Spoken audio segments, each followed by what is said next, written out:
Hello everyone, welcome back to my YouTube channel Unfog with Dr. Atahar Parveen.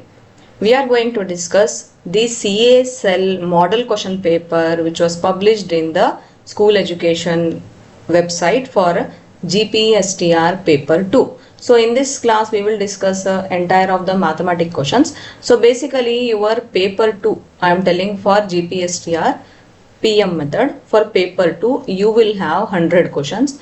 In that 100 questions you will have 50 from maths.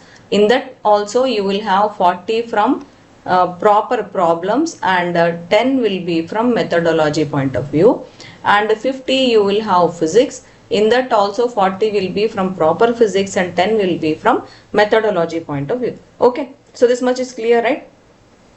So I hope that you all know about the exam pattern. This time you will not have negative marking until and unless you leave any bubble in the OMR sheet. Okay, then only MCQs will be there, no descriptive type like in GPSTR 2022. This time only MCQs will be there, and PM aspirants should prepare for physics and maths only, and CV aspirants should prepare for chemistry and biology only.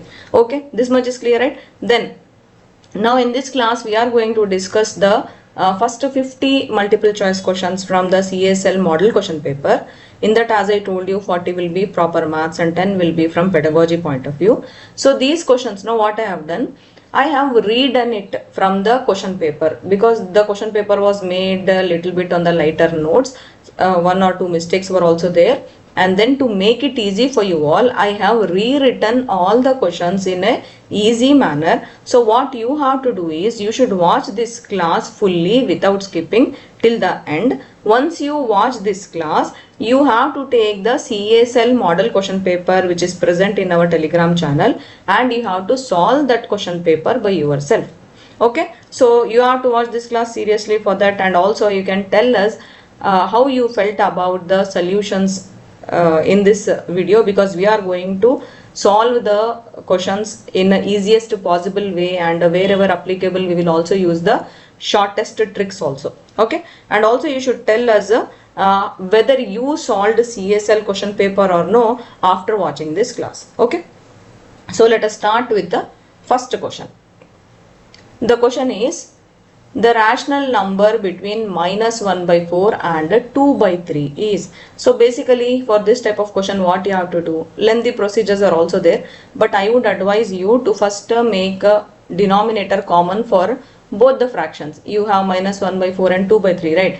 You make a denominator common. You take preferably 24 because 24 is there in the options, right?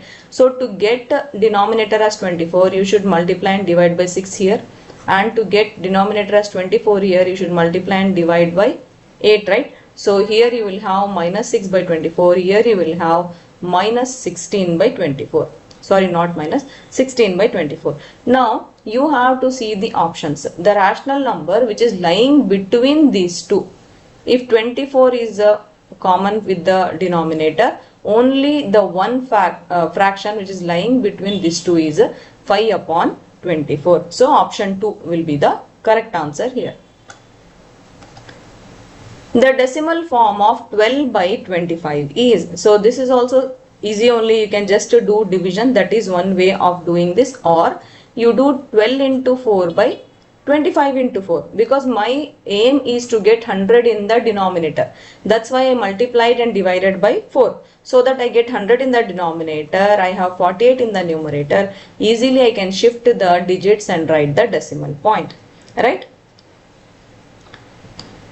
The value of x when 4 to the power x is equal to 64 by 2 to the power x. So I have to find the value of x here. I can write 4 to the power x as 2 square whole to the x, or this is equal to, again 64 I can write as 2 to the 6 by 2 to the power x is there here. Then again I can write as 2 to the 2x is equal to 2 to the 6 minus x, or now bases are common, I will take the exponents only, and I will get x is equal to 2. So this I can do. Or if you don't want to do all this and save time, what you have to do is Just see the options given here and substitute the options one by one and just check it like this. For example, 4 to the power x is equal to 64 by 2 to the power x, right? So 4 to the power square, first option I am putting x is equal to 2. So 64 by 2 to the power 2. So this one will be equal to 16 and here you have 64 by 4. This one is also equal to 16. So that's why option 1 is only correct. If it is not correct, then you can go for option 2 also. That is one way of solving it. But then this is a regular and common method that also you can do. See, the main aim is whatever method you use, the main aim is your answer should be correct and your time should be saved. These two things are very, very important for your exam, right? You have to save time and then you should give correct answer. So this should be your aim even while preparing also, okay? The value of k when the mean of the data is 7.5. Here they are given summation fi xi is equal to 120 plus 3k and summation fi is equal to 30. You have to find the value of k. This is a statistic question, right? So basically either you do mean is equal to summation fi xi by summation fi, the normal procedure you can follow and you can calculate k, or there is a trick, simple trick is there. What you have to do total.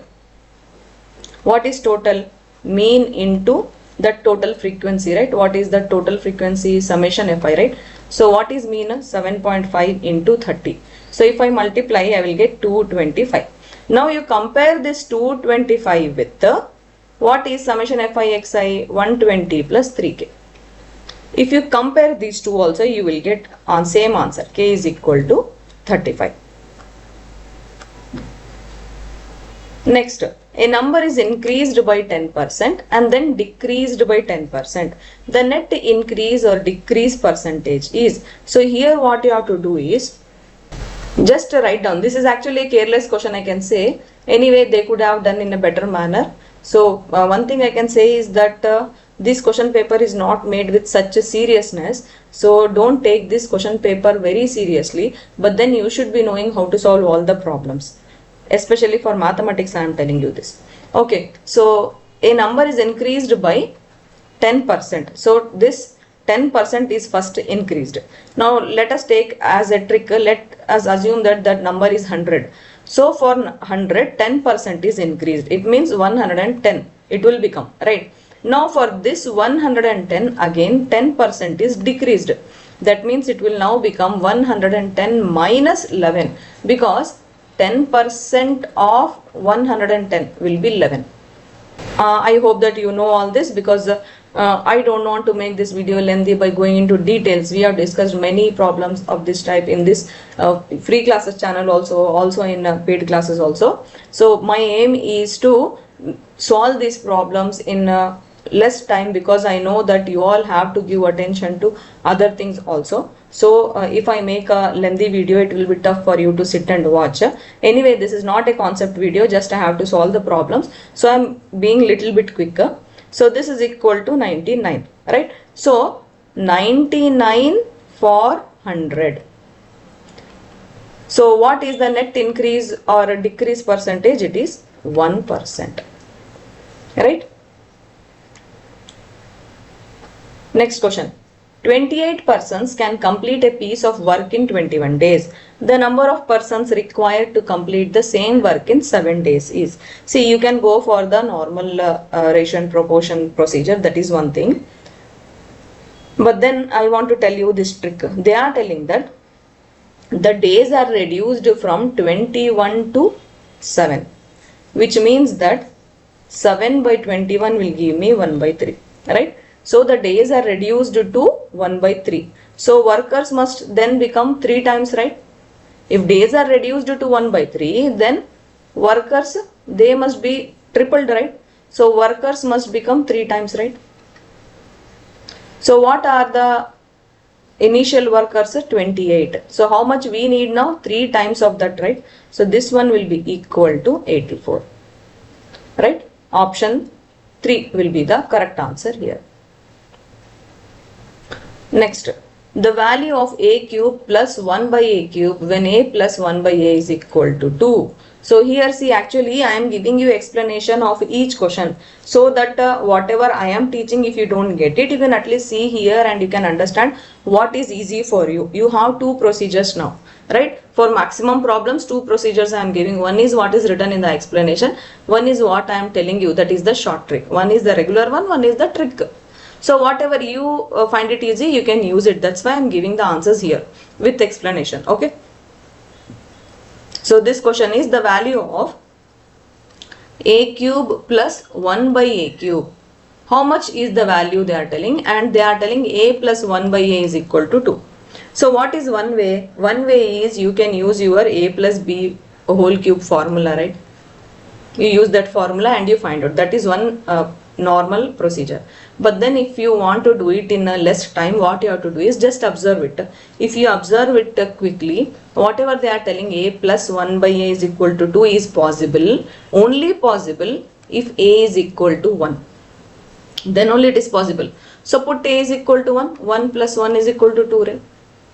Correct, right? Now I know that a is equal to 1. I will substitute a cube plus 1 by a cube is equal to 1 cube plus 1 by 1 cube. Mentally only you can do, answer will be 2 for this. Clear, right?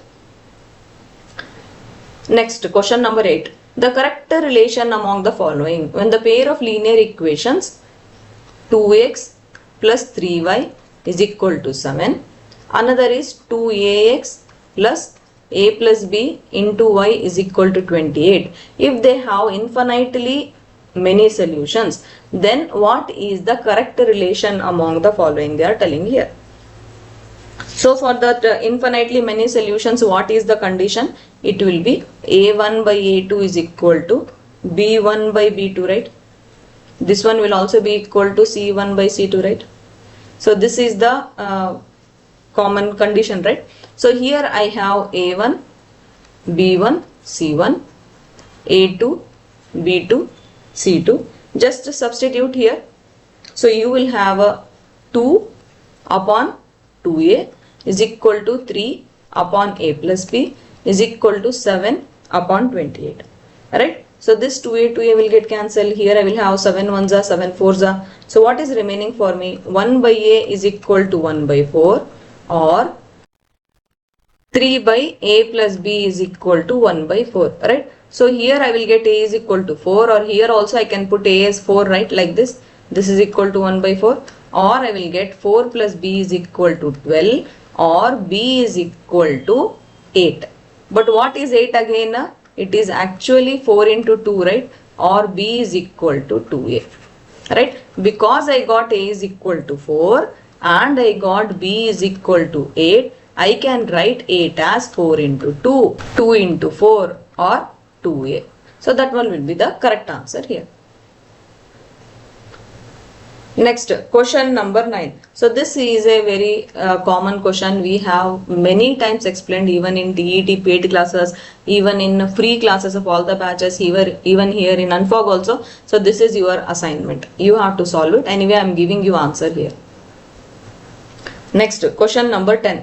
The value of b when ax square plus bx plus c is equal to 0 has equal roots. So this, for equal roots, you should be knowing the determinant formula, b square minus 4ac is equal to 0, right? So you have b square is equal to 4ac, or b is equal to plus or minus root of 4ac, or b is equal to plus or minus 2 root ac. So that one should be the correct answer here. Option 4. See, negative value is not possible because we are talking about the roots here, and anyway they have not given anything negative in the option also. Next, question number 11. The value of n when 3, 1, 4, 2 followed by 1, 2, 3, 4, 5 zeros is equal to. So what you have to do, just you have to shift the decimal point, because here 10 to the something is there, right? So what you have to do is 3.142 into 10 to the what is the number, how many you have shifted. So this is 5, 6, 7, 8. You have shifted till here. So this is total 8 digits are there, right? So n value will be 8 here. The HCF of x cube minus 8 and x cube plus 4x square plus 8x plus 8 is. So basically here if you take the first polynomial and you find out the factor. Take the second polynomial and find out the factor. So whatever the common factor will be there for both the polynomials will be your highest common factor. So x cube minus 8 you can write as x cube minus 2 cube, right? So use your formula a cube minus b cube is equal to a minus b into a square plus ab plus b square. So with this my x cube minus 2 cube will become x minus 2 into x square plus 2x plus 2 square, it is 4, right? So here is the factor for first polynomial. What is it? It is x minus 2. For the second polynomial you have a big polynomial, right? This is the one here. So try to split and see here. If you try to split and see, you can write it as a x square into x plus 4 plus 8 into x plus 1. So here you are not able to split it in a easy manner. So what you have to do is just you observe and see. You have x minus 2 here. No, you write that x minus 2 is equal to 0. So you get x is equal to 2. Try to substitute the 2 here. If you get 0, it means that x minus 2 is a factor for this also.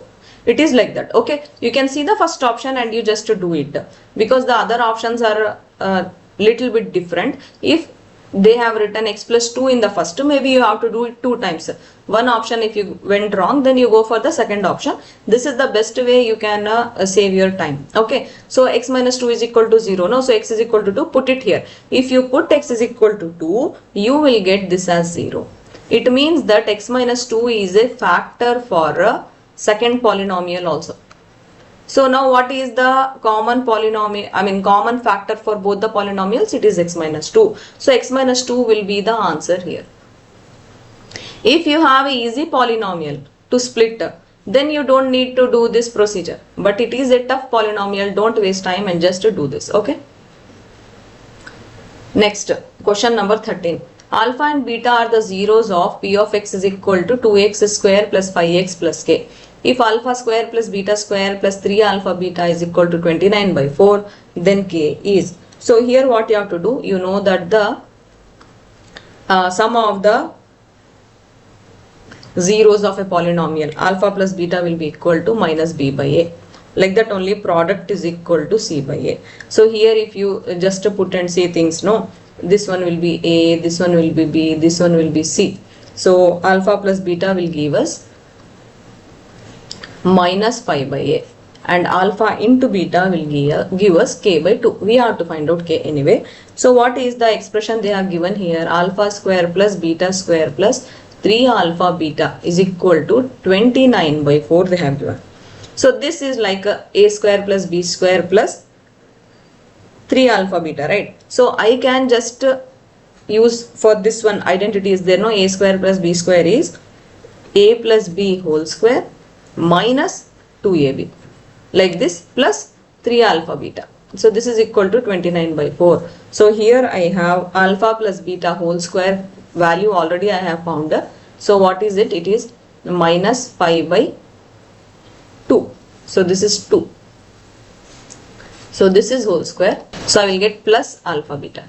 So this is equal to 29 by 4. Here I have 25 by 4 plus what is alpha beta? It is k by 2. So this is equal to 29 by 4, or k by 2 is equal to 29 by 4 minus 25 by 4. So this one will give me 4 by 4. So with this I will get k is equal to 2. Right? So option 2 will be the correct answer here. For this you should be knowing the identity. What is the identity? A square plus b square is equal to a plus b whole square minus 2ab. Okay. The number of line segments that can be drawn through 4 non-collinear points is. So here basically they are telling that there are some 4 non-collinear points. Non-collinear means the points which are not lying on same line. Collinear means points which are lying on the same line. You have to find out how many number of line segments you can draw through these 4 non-collinear points. So that is the question here. See, for n points, no, there is a trick actually. This is actually permutation and combination also. So basically this is a permutation and combination formula. NCR will be equal to n factorial by r factorial into n minus r factorial. So here we have 4c2. This one will be equal to 4 factorial by 2 factorial into 4 minus 2 factorial.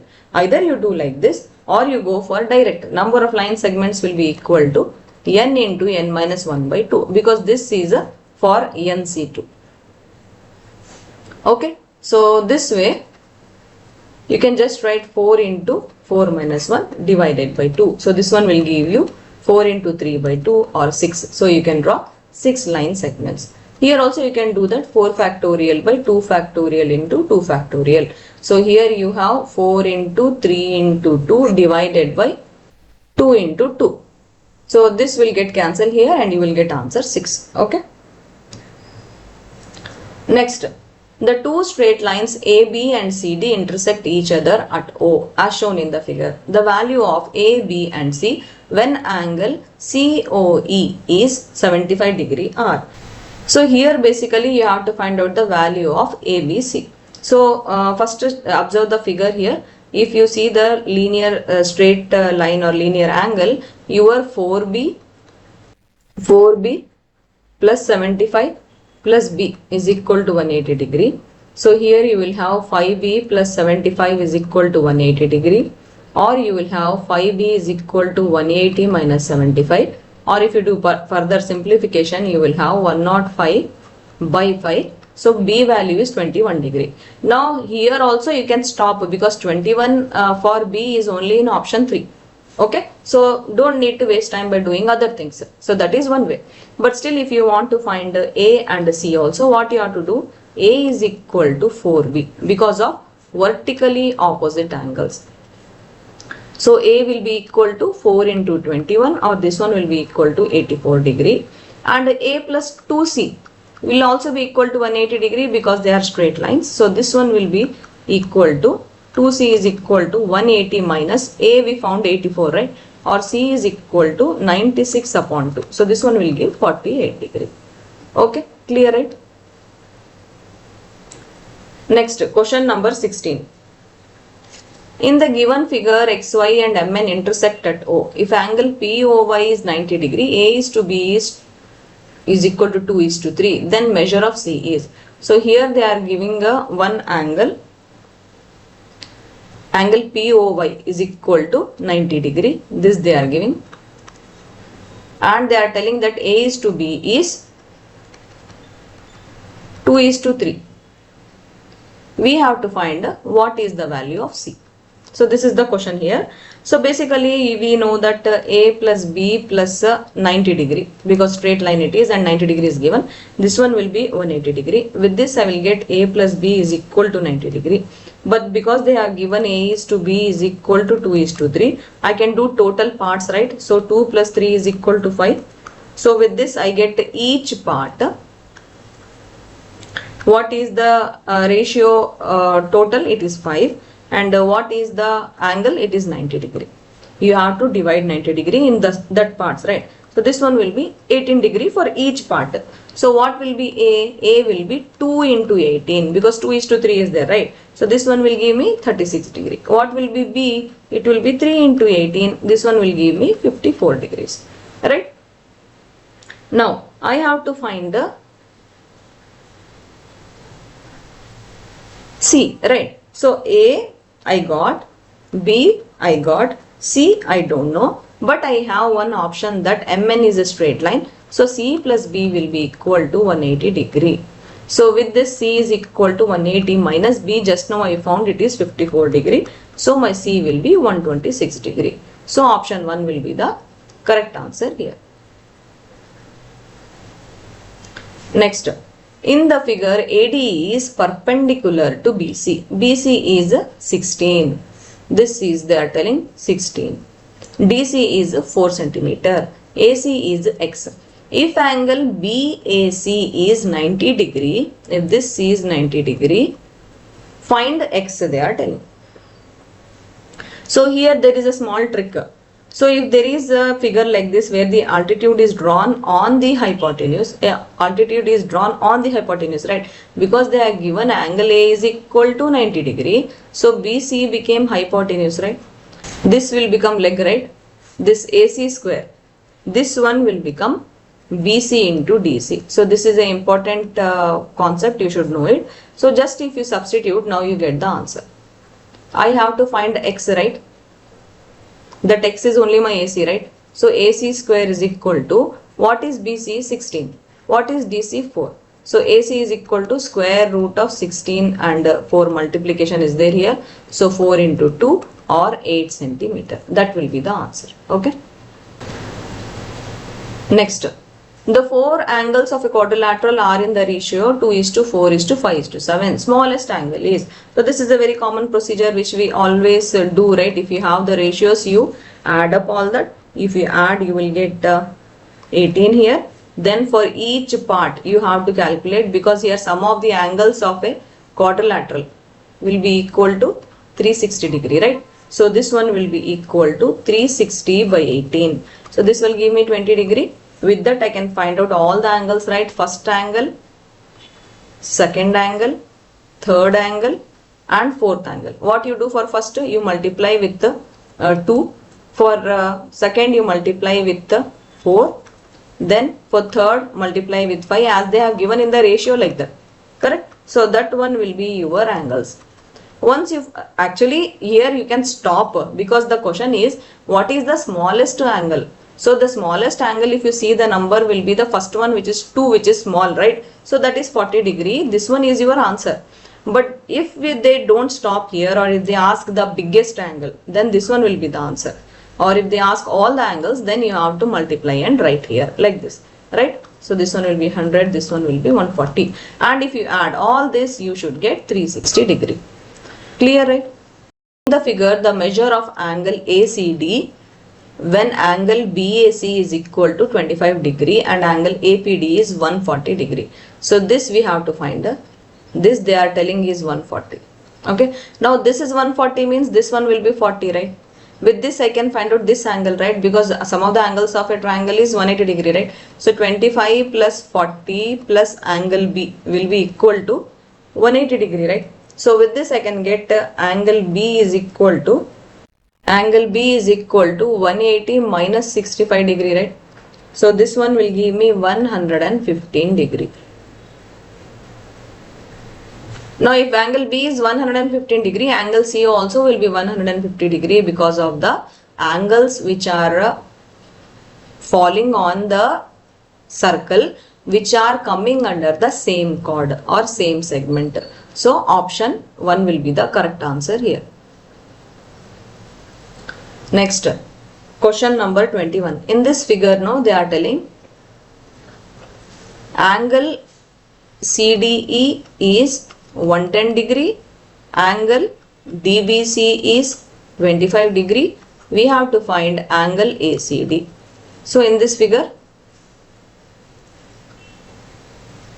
CDE is 110 degree.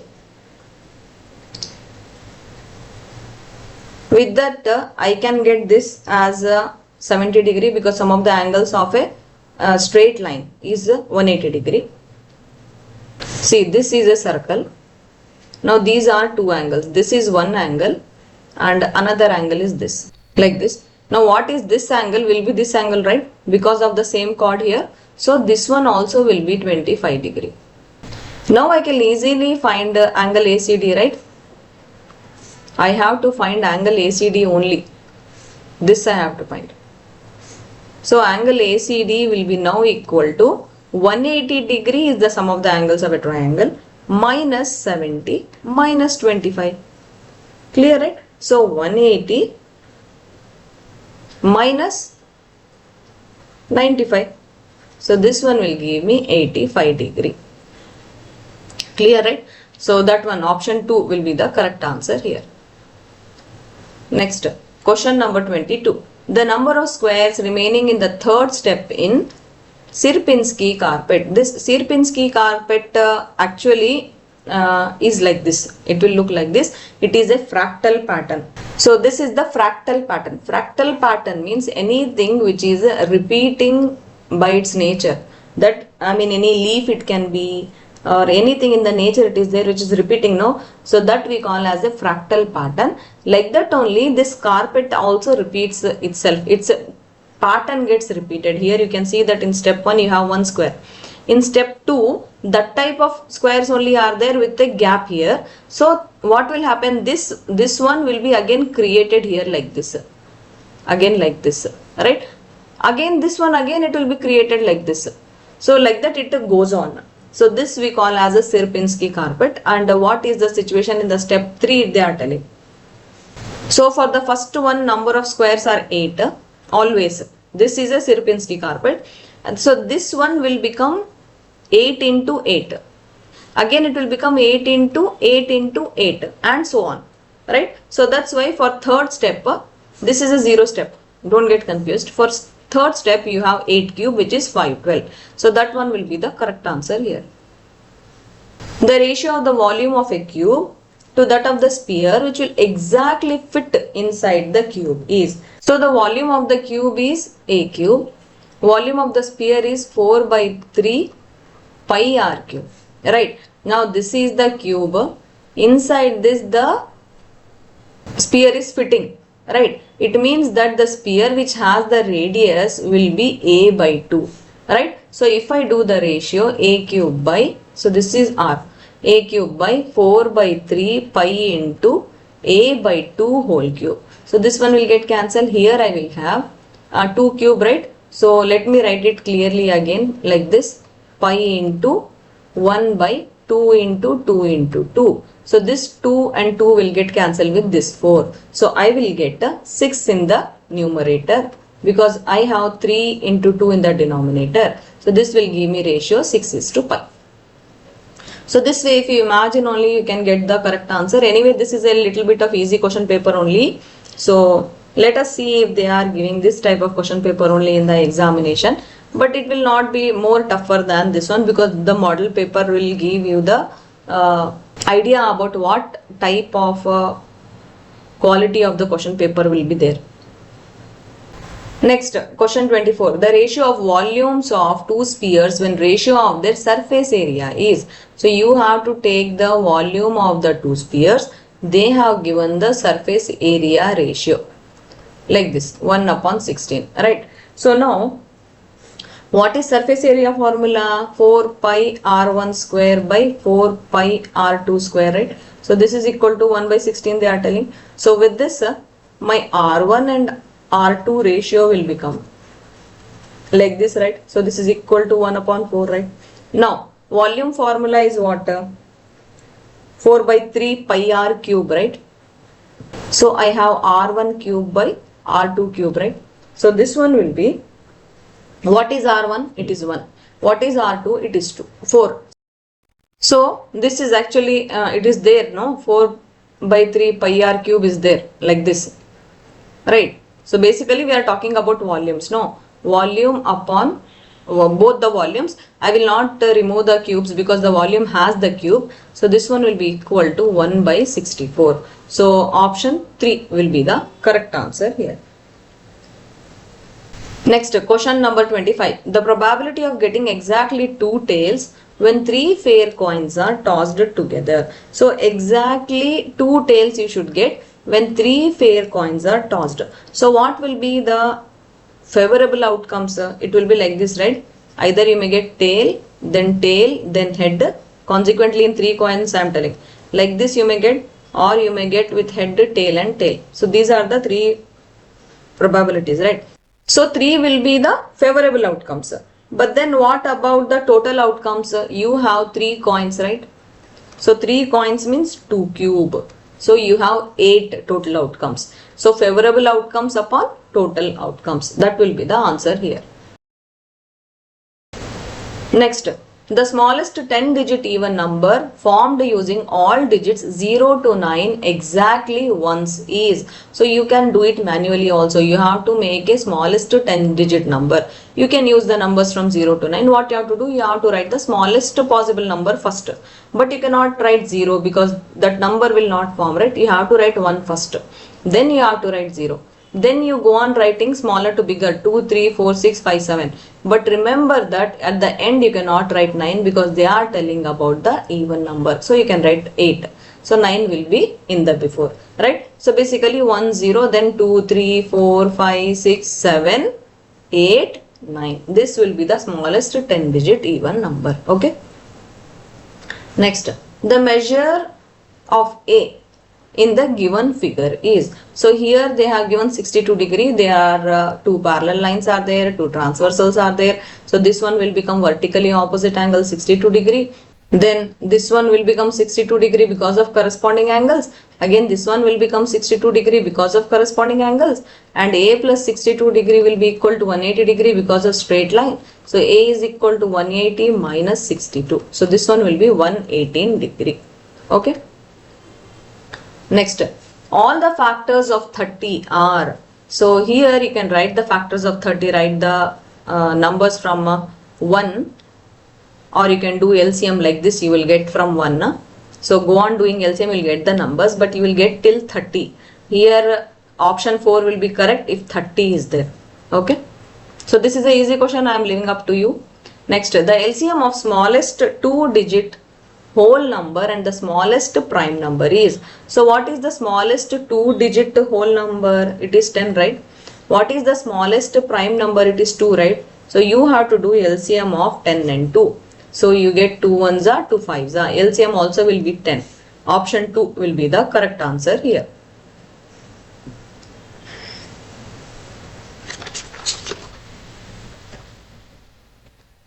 Next, question number 30. The common difference of an arithmetic progression when the sum of its first n terms is 3n square minus n they have given.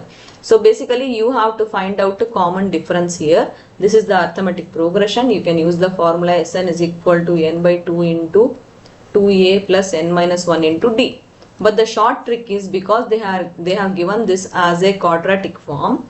In that situation, if the Sn is in quadratic form, then coefficient of n square will be nothing but d by 2. So this is equal to, what is the coefficient of n square here? It is 3, right? 3. So what will be d? It will be 6. Okay. Next, the distance between a sin theta comma 0 and 0 comma a cos theta is, so basically you have to use the distance formula, which is x1 minus x2 whole square plus y1 minus y2 whole square. So this one will be x1 y1, this one will be x2 y2. Substitute and get the answer. You will have to apply sin square theta plus cos square theta is equal to 1. Anyway, I will just write and show you because some aspirants may find it tough. So x1 is a sin theta, x2 is 0 plus y1 is 0 and y2 is a cos theta. So this is equal to, square is there. So this is equal to d. So here square root of a square sin square theta plus again 0 is there. So you will get a square cos square theta. So this one will be equal to, I can take out a common like this. So square root of, you have sin square theta plus cos square theta, which is equal to 1, the famous trigonometric identity. So this one will be A. Option 1 will be the correct answer here. Next, distance formula problem this is. Next, question number 32. The distance of the point 3, 4 from the x-axis is, so any point from the x-axis if it is there, then that will be its modulus of y. If it is in the negative direction, then also it will be like this. Remember, distance from x-axis is modulus of y. So here they have given 3, 4. So this is x, y. So distance of the point from x-axis will be 4 because this is what is there in y. Okay. The value of 2 tan 30 divided by 1 plus tan square 30 is, so this is the famous formula from trigonometry, 2 tan theta by 1 plus tan square theta. This is nothing but sin 2 theta. So this one will be sin 2 into 30. So this one will be sin 60. So moral of the story is you should be knowing the list of the formulae nicely. Next, this is a sets question. A and B are any two sets. A dash denotes A intersection A union B dash. This is equal to. This is actually a De Morgan's law. The De Morgan's law says that a set and its complement, it can never have a common element. So the answer will be null set here, because this is like this, right? A intersection A complement. It will be a null set. Next question. The multiplicative inverse of 4 minus 3i is. So how do we find the multiplicative inverse? We do like this, right? Into, you write the positive numbers here, rationalization we call it, right? So here you have 4 plus 3i divided by 4 minus 3i into 4 plus 3i. So here you have 4 plus 3i divided by 4 square minus 3i square. So basically I is a imaginary number. We call I square is equal to minus 1. So this is the very important value of I square. So here I can write 4 plus 3i divided by 4 square minus, in place of I square I can write minus 1. So it will become 3 here.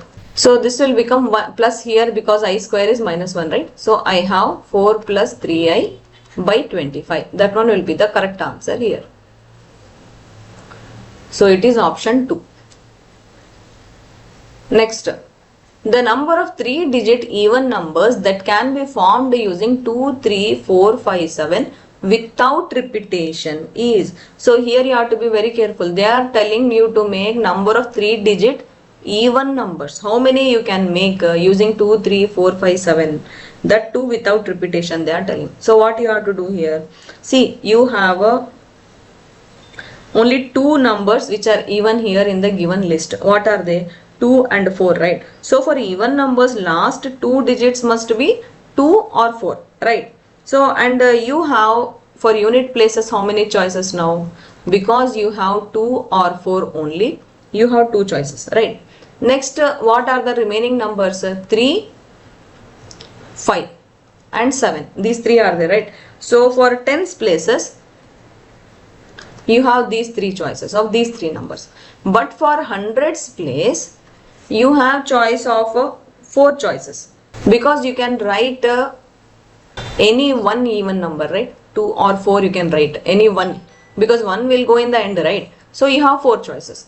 Now you multiply all this, that will be your answer. Okay, 24. So basically you can form 24 such numbers. Next, the coefficient of x to the power 5 in x plus 3 whole to the 8 is. So this is actually a binomial theorem question. So here you can see that x plus a to the power n, here it is written as x plus 3 to the power 8. So with this my a becomes 3 and my n becomes 8. So there is one formula, tr plus 1 is equal to ncr into x to the n minus r, a to the r. So just you have to substitute here. I can write x to the n minus r is equal to x to the 5 here, because that is what is the question, right? The coefficient is x to the 5, right? So here the bases are same, so n minus r will be equal to 5. N I got as 8, so I have like this, or r will be equal to 3. Now this r I can put here, 3 plus 1 here, and then my n is what? 8. C, r is 3, x to the 8 minus 3, a to the 3. Like this I can write. So this will give me 8c3 x to the 5, a to the 3. But a is again 3, right? So 8c3 x to the 5, 3 to the 3.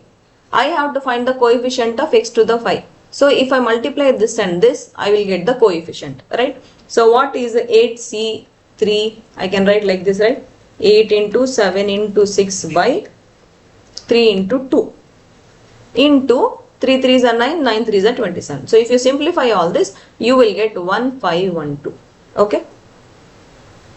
A student scored 70 and 75 marks in first two unit tests. The minimum marks required in the third test to maintain an average of at least 60 marks.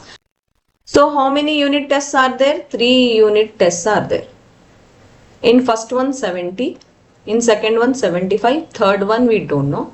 Average means divided by 3. and it should be greater than or equal to 60. That is what is average, right?